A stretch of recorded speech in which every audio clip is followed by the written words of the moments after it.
Hello, and welcome to Andrew Broussard Watercolors. Today, we're going to do a fast and loose tonalist watercolor landscape painting, focusing on depth and clouds. I pre-wet my paper. I'm just adding a little bit more now as I stretch it out. It's a quarter sheet of Stonehenge Aqua, 140 pound, and 100% cotton. So let me move Hammy off my chair. There you go. And we'll jump into it. Let's see if there's any glare. Nope, we're good. Okay, I'm going to use the medium Ranson hake brush. This one is quite worn and well used. I am going to grab some raw sienna. I'm not going to use too much. Usually I'll kind of use a lot, but I wanted to play around with the sky in this one. I'm going to create my horizon line. I'm going to focus on a sense of depth. We'll get back to that in a bit.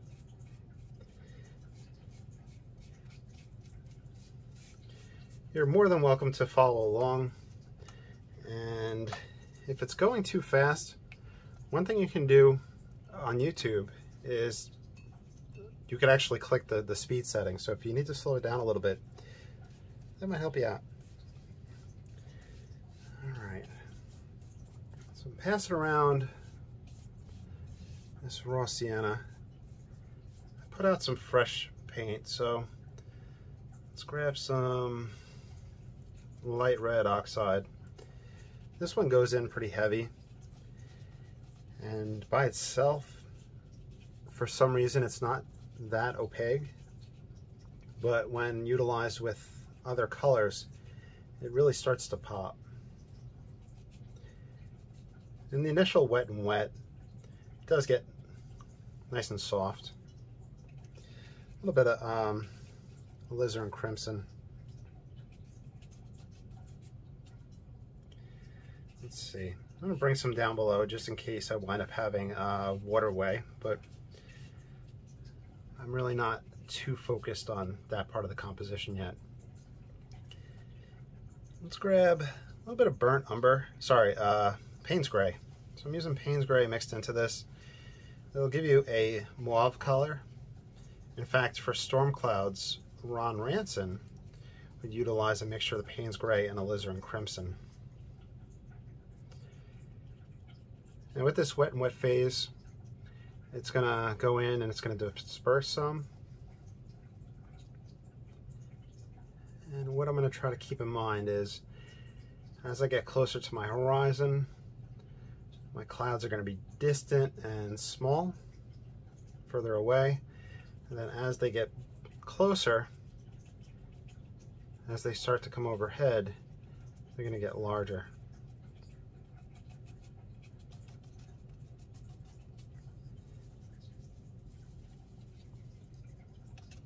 There's a little bit more Payne's Gray. In the wet and wet stage, play around with Payne's Gray and see how much it softens and how much it lightens up. And that's something to kind of just look for and get ready for. Because I can put in a lot. I'm going to try to grab more on it.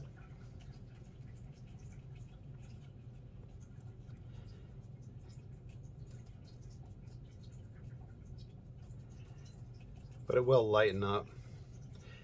I paint to the edges of the paper just in case it gets matted. It lets you kind of move the mat around. And also it just helps me get the whites off the edge, which sometimes throw me off. You could also use the paper towel to lift. My table is flat, but there's maybe a slight lean to it, and you can see that it's moving a little bit of water down this way. If you're painting upright, it's going to pour down and you're going to get a lot of motion. If your paper buckles, you'll see a big pouring motion in the middle. It's great for expressive skies, and it's also great for stormy effects if you're going for that. I'm going to take the paper towel to lift a little bit, add an airiness to it. Sometimes if my water is pooling too much in one spot, using the paper towel to simply lift there will help out.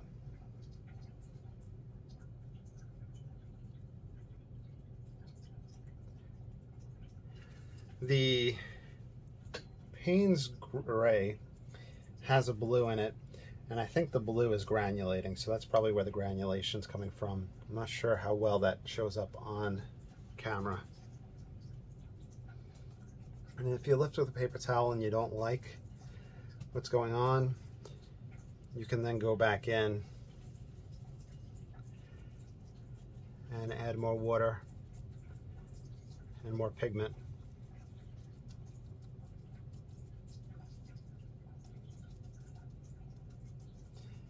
Sometimes for me, Payne's Gray will dry a little bit splotchy, so I try not to let it. Let me show you an example of something like that. Dries a little splotchy for me, so I always try to avoid.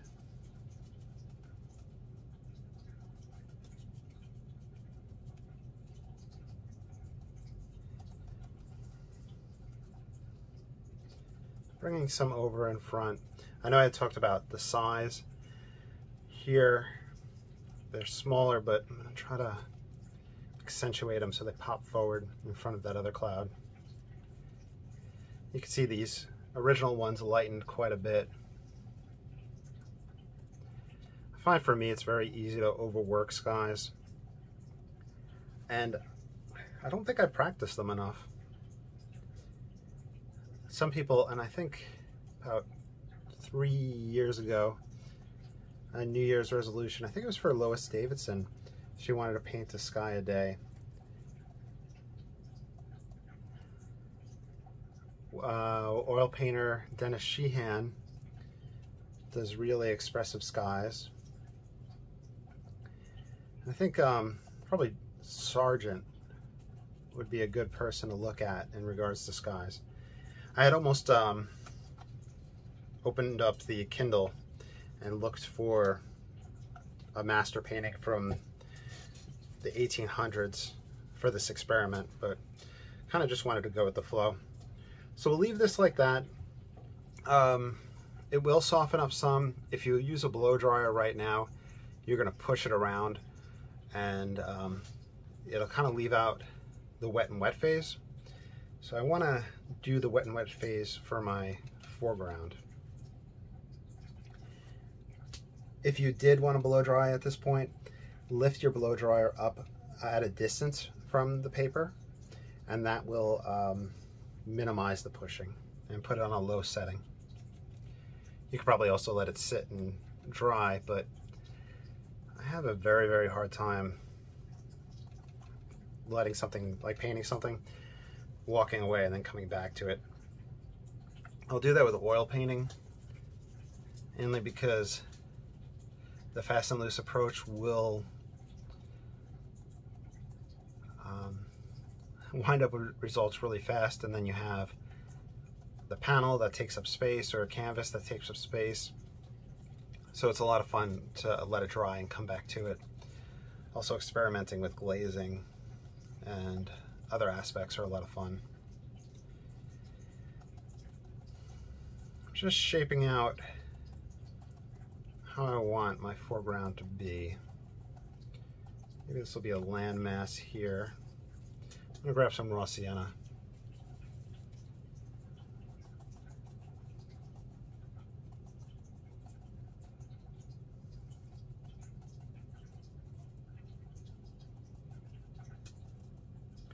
I really want a big, grandiose scene. Colin Woodward on the Watercolor, the Ron Ranson Facebook page, he's been following Bellini book. I'm not sure if they're pictures of scenes or if he's following paintings that were done. They have a very good sense of depth to them and just a large scale. I absolutely adore them. What a Payne's Gray. It must be a UK, England, Scotland thing. where they have the large but soft rolling hills.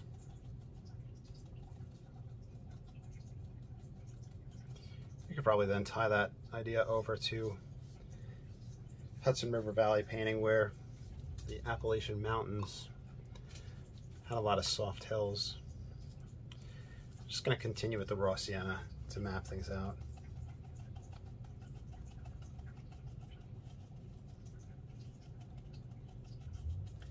And I can warm it up with some burnt sienna.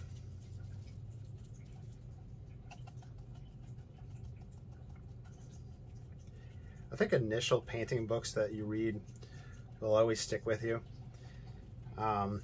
James Fletcher Watson would do his background hills or mountains, and the slightly closer ones he would add a little bit of burnt sienna in to warm it up and bring it closer. Rick S., YouTuber and watercolor painter extraordinaire, I'm going to bring this around here. When I was first learning how to paint, he would use old watercolor, a combination of ultramarine and raw sienna, burnt sienna, that's what I'm using right now, this mix, to go back and forth with the dark. If you wanted to go warmer with it, grab more raw sienna. If you wanted to go cooler with it, grab more ultramarine. That's obviously way too much ultramarine.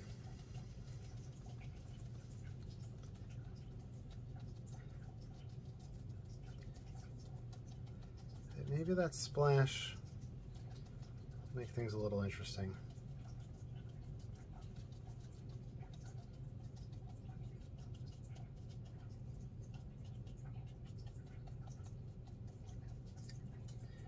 We'll kind of treat this as if this is an outcropping that we're standing on. Payne's gray with the raw sienna might give us a little greenish push.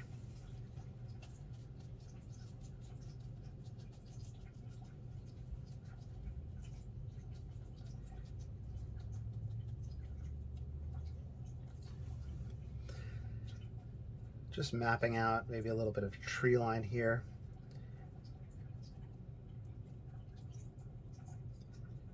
A further tree line. We'd have a further far distant one. Rolling down our hill.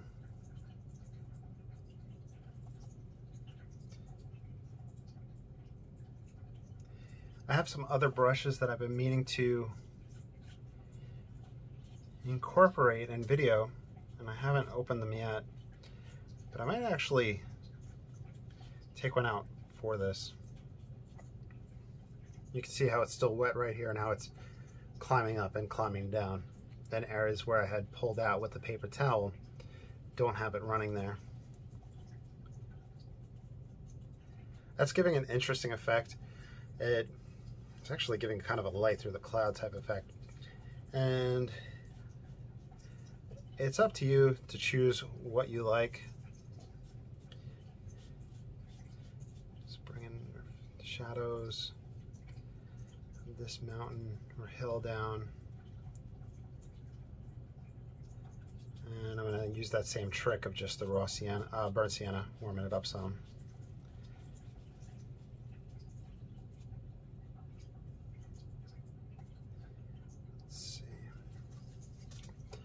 When I flatten my paper, I press the binder clip down and I use the back of the brush. The oils on your hands could create spots of resist, so it just helps to do that.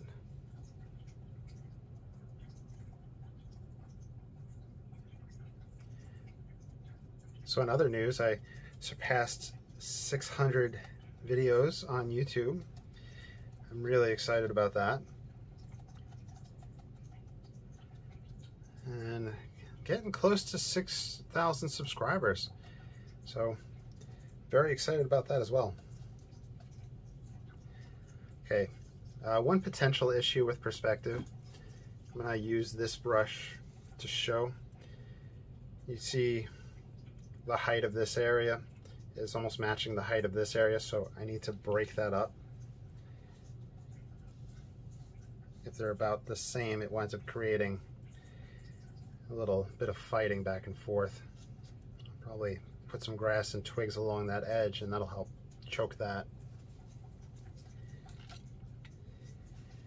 If you want to use the paper towel, we could lighten some areas where some light is shining down.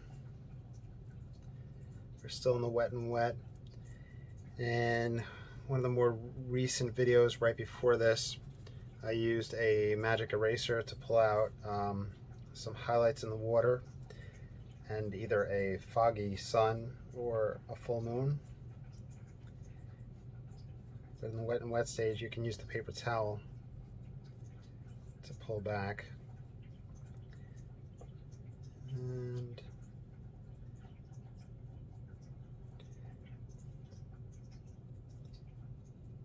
let's see.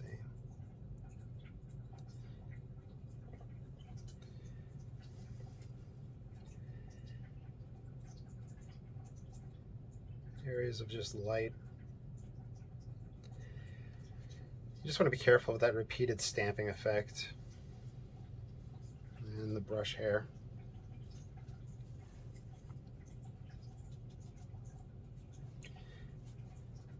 Thinking I'm going to do a dry off, so I'm going to pause the camera, look and see how everything lightens up as it dries, and then we'll go into the next stage. All right, be right back. All right, so we did our dry off. We had some lightening take place, more in the foreground than in the sky. And at this point you have two directions you can go in. You can play around with the just the foreground, and having that soft background and then a dry brush foreground really creates a atmospheric effect, and it really works to a lot of success. So if you do that, experiment with one where you just kind of do one foreground over a soft background. The other one is kind of working essentially back to front, front to back, what have you, just kind of playing around. You could also go into the sky, but personally, every time I go into the sky after the the wet and wet, I have some difficulty with the sky. Maybe one brush stroke works for me, but for some reason it's just, I guess, just the style that I'm painting in, or me personally, where that's where I start going awry. That being said, there's plenty of painters that would work the sky after this, and I completely encourage you to work it and experiment with it. Sargent, who I think I mentioned earlier, if you look at his skies, they have a lot of unfinished effects to them, and you probably start getting that feel. And if you want a kind of a gritty sky, that's probably somebody to look into as well. I'm trying to open up this brush while I was talking, but that is not happening, so I'm just gonna cut it open. This I got from Blick.com. I wanted to experiment with some different squirrel mops, or just mop brushes. And this one is Silver, I don't know how to pronounce it, Atelier Squirrel Blend Quill. And it was a size 10. If that's the right size that I ordered. I just wanted to play around with different sizes and compare them. I'll probably do a video or do that. Now I am just opening up a brush, and when you first open one, it's usually going to be stiff and starched. Some warm water can help loosen that up. Let me pause the camera. Sorry about that. Well, I had to go into the kitchen and run some water over it to get it to loosen up. That was like the most starched brush I've ever used. All right, I'm just grabbing a brush, a new one, in the middle of a video. All right, so burnt umber and ultramarine, using this mixture for a dark.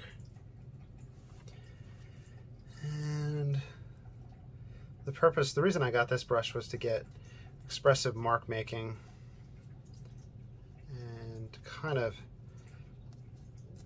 draw over the landscape. So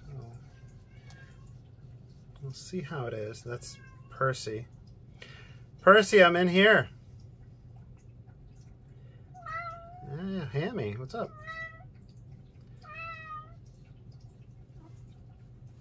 All the cats want my attention.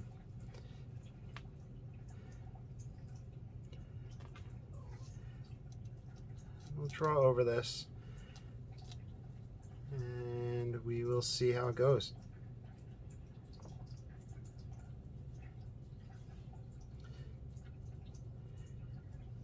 Usually I use the number 4 or the number 1 rigger for playing around at this stage.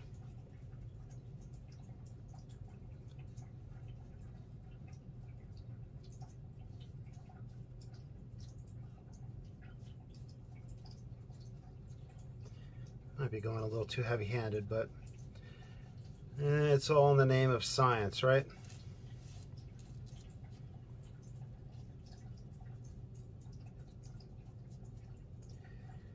Doing some sideways dry brushing,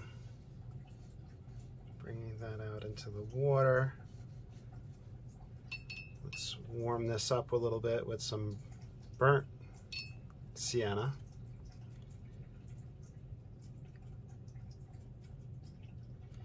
Burnt sienna, ultramarine.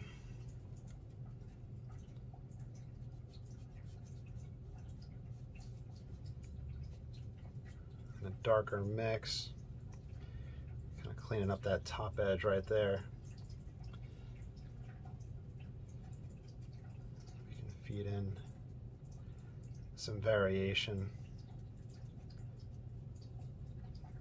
run some lines of trees down.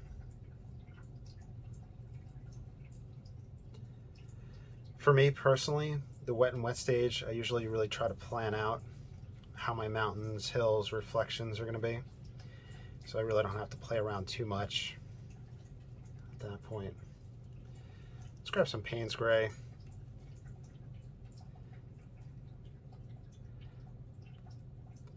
Darker objects on the edge. They're closer, so they're going to be bigger. So I'm just making gestural marks which have the intention of being read as trees, hills,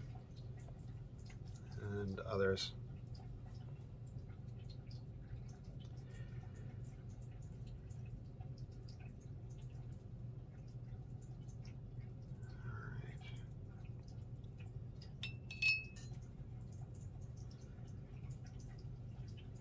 Okay, another line of trees.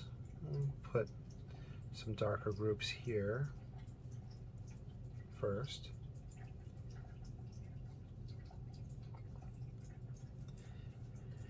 Let's talk about a print that I have up in my classroom. I teach high school math and physics if kids sign up for physics, but we really don't get too many.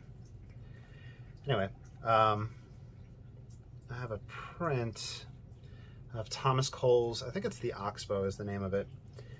And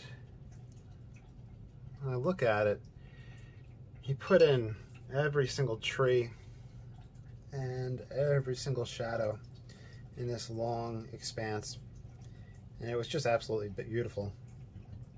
And he was the Hudson River Valley movement, and after that was the Impressionists and the Tonalists. And the Tonalist had a lot more, and the Impressionists had a lot more mark making. Each tree wasn't perfect. It was more the feel. Tonalists were very high key, and Impressionists were very high key, bright and vibrant, and Tonalists were kind of dark and low key.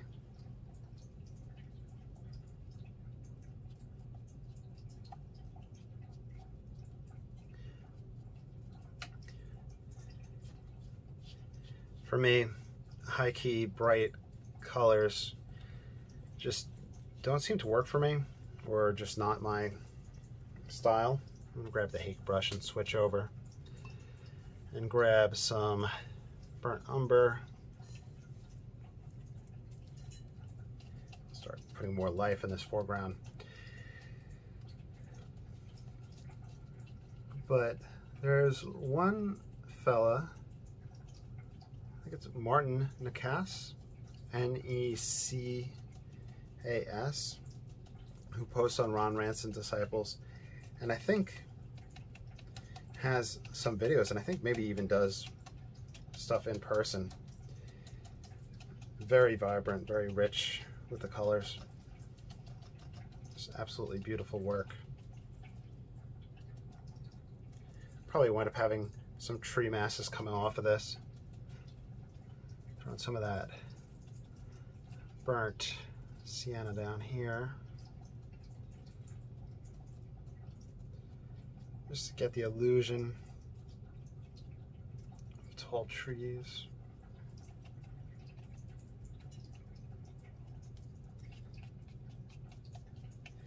Actually, light red oxide would probably really play well here too.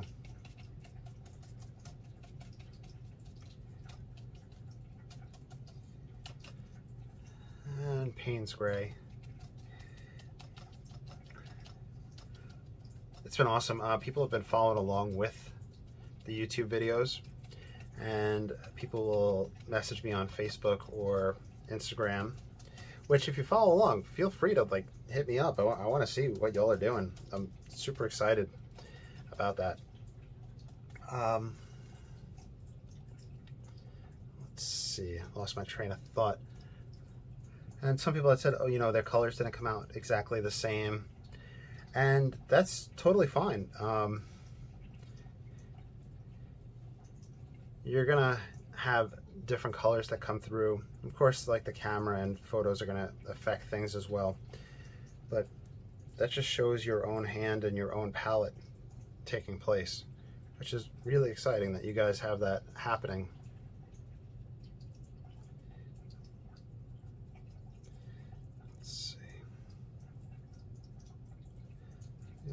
Dark marks back in here.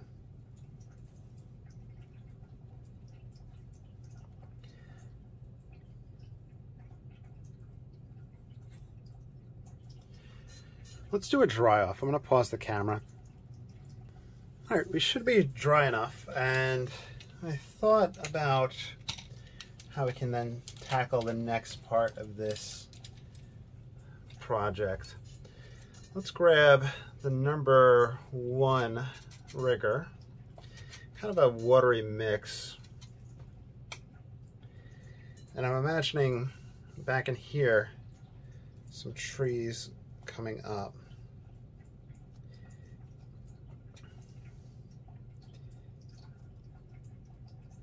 And I want to see how the size of them in perspective, how we can get that going.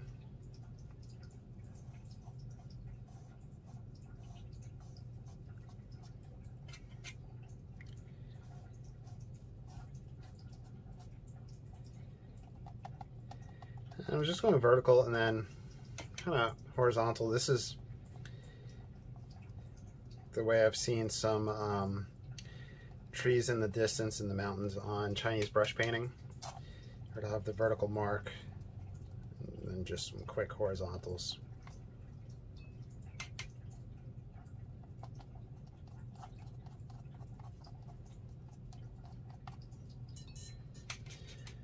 Let's grab some ultramarine in there, some burnt umber. Try not to get too dark, but get a little bit of variety to read a little bit better. So this is the number 1 rigger, silver black velvet. So far we've used the squirrel mop, the number 10, so kind of a small squirrel mop, and the hake.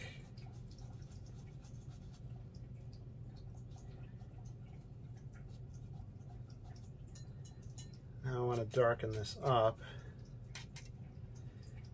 and play around with closer elements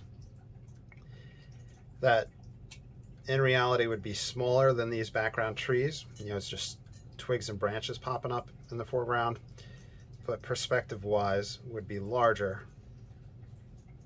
closer in the picture plane.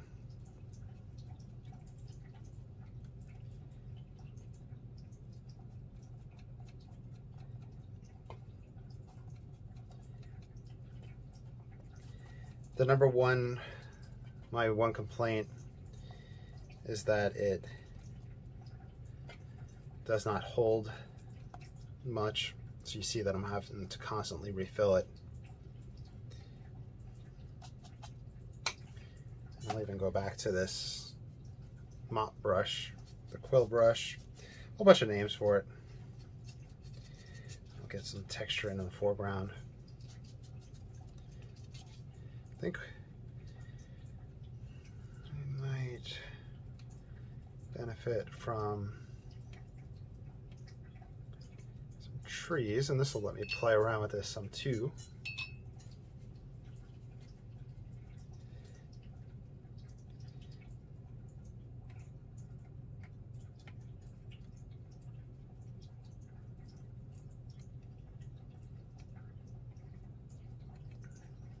Payne's gray.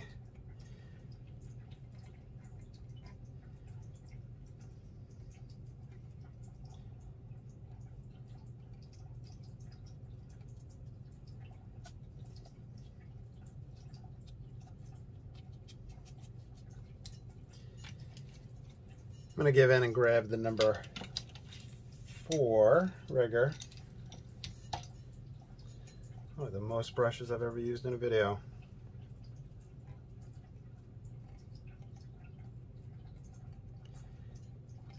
The number 4 is a good, for me, a good trade-off between line width and ability to hold more pigment.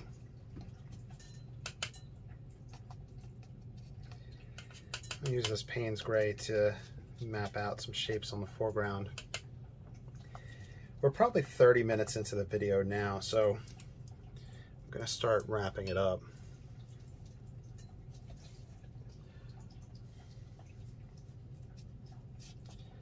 Just get some expressive marks. You can even do some more trees along this edge. I think I might leave this one here and maybe do a separate video where I just play along with that edge. So let's pause it, we'll do a dry off, and we'll see how it looks.